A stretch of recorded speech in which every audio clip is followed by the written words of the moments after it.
എല്ലാവർക്കും സ്വാഗതം. ഞാൻ ബാവണ്ടൂരാണ്. ഇന്ന് വീണ്ടും മറ്റൊരു സ്ഥാപനത്തെ പരിചയപ്പെടുത്താൻ വേണ്ടി വന്നതാണ്. നമ്മുടെ മട്ടന്നൂർ ബസ് സ്റ്റാൻഡിനകത്തുള്ള മത്സ്യ മാർക്കറ്റിന് സമീപത്തെ 5F ഹയ എന്ന സ്ഥാപനം വമ്പിച്ച വിറ്റഴിക്കൽ, കട കാലിയാക്കൽ മേള ഒരുക്കി ഉപഭോക്താക്കളെ കാത്തിരിക്കുകയാണ്. നമുക്കെല്ലാം അറിയുന്ന പോലെ പെരുന്നാളാണ് വരുന്നത്. അതിന് തൊട്ട് പിറകിലായി വിഷുവും എത്തുന്നുണ്ട്. അപ്പോൾ ഈ ആഘോഷ നാളുകളെ വരവേൽക്കുന്നതിനായി മട്ടന്നൂർ ബസ് സ്റ്റാൻഡിനോട് ചേർന്ന മത്സ്യ മാർക്കറ്റിന്റെ ഭാഗത്തുള്ള 5F ഹയയും തയ്യാറായിട്ടുണ്ട്. ഇവിടുത്തെ പ്രത്യേകത എന്താണെന്നുള്ളത് ആദ്യം തന്നെ നമുക്ക് പറഞ്ഞു പോകാം.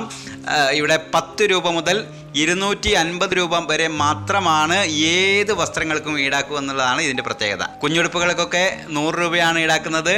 അങ്ങനെ 10 രൂപയ്ക്ക് ടവൽ ലഭിക്കും, 30 രൂപയ്ക്ക് ഷാള് ലഭിക്കും. അങ്ങനെ തുടങ്ങി ചുരിദാറുകൾ, കുട്ടികളുടെ ഷർട്ട്, ജീൻസ് തുടങ്ങി എല്ലാ ഐറ്റംസും ഈ കടയിലുള്ള ഏത് ഐറ്റംസ് എടുത്തു കഴിഞ്ഞാലും 250 ചുവടെ മാത്രമേ നൽകേണ്ടതുള്ളൂ. 100 രൂപയ്ക്ക് സാരിയുണ്ട്, 200 രൂപയ്ക്ക് സാരിയുണ്ട്, ചുരിദാർ മെറ്റീരിയൽ 100 രൂപ മുതലുണ്ട്. അങ്ങനെ നിങ്ങൾക്ക് ഏതെടുത്താലും ഇവിടെ കാണുന്ന ഏത് സാധനം എടുത്തു കഴിഞ്ഞാലും 250 മുകളിൽ നിങ്ങൾക്ക് വരില്ല എന്നതാണ് 5F ഹയയുടെ പ്രത്യേകത. അപ്പൊ ഈ സന്തോഷം നിങ്ങളുമായി പങ്കുവെക്കണ്ടേ? അറിയാത്തവരുണ്ടാവില്ലേ? അറിയാത്തവരെ അറിയിക്കാനുള്ള ഉത്തരവാദിത്വം എനിക്കില്ലേ? അത് അറിയിക്കുക എന്നുള്ള ഉത്തരവാദിത്തമാണ് ഞാൻ നിർവഹിക്കുന്നത്. മട്ടന്നൂർ ബസ് സ്റ്റാൻഡ് മത്സ്യ മാർക്കറ്റ് ഭാഗത്തുള്ള സ്ഥാപനത്തെയാണ് നിങ്ങളെ പരിചയപ്പെടുന്നത്. ഇനി നിങ്ങളാണ് വന്നു നോക്കി നിങ്ങൾക്ക് ലാഭമുണ്ടോ എന്നൊക്കെ നോക്കേണ്ടത് നിങ്ങളാണ്. സ്ഥാപനത്തെ പരിചയപ്പെടുത്തുക എന്നുള്ള ഉത്തരവാദിത്തം മാത്രമേ ഞാൻ നിർവഹിക്കുന്നുള്ളൂ എന്ന് ഓർമ്മിപ്പിച്ചുകൊണ്ട് മുഴുവൻ ആളുകളെയും മട്ടന്നൂർ മത്സ്യ മാർക്കറ്റ് ഭാഗത്തുള്ള 5F ഹയ എന്ന സ്ഥാപനത്തിലേക്ക് സ്വാഗതം ചെയ്യുകയാണ്. വീണ്ടും മറ്റൊരിടത്ത് കാണാം. എല്ലാവർക്കും സ്നേഹം, നന്ദി.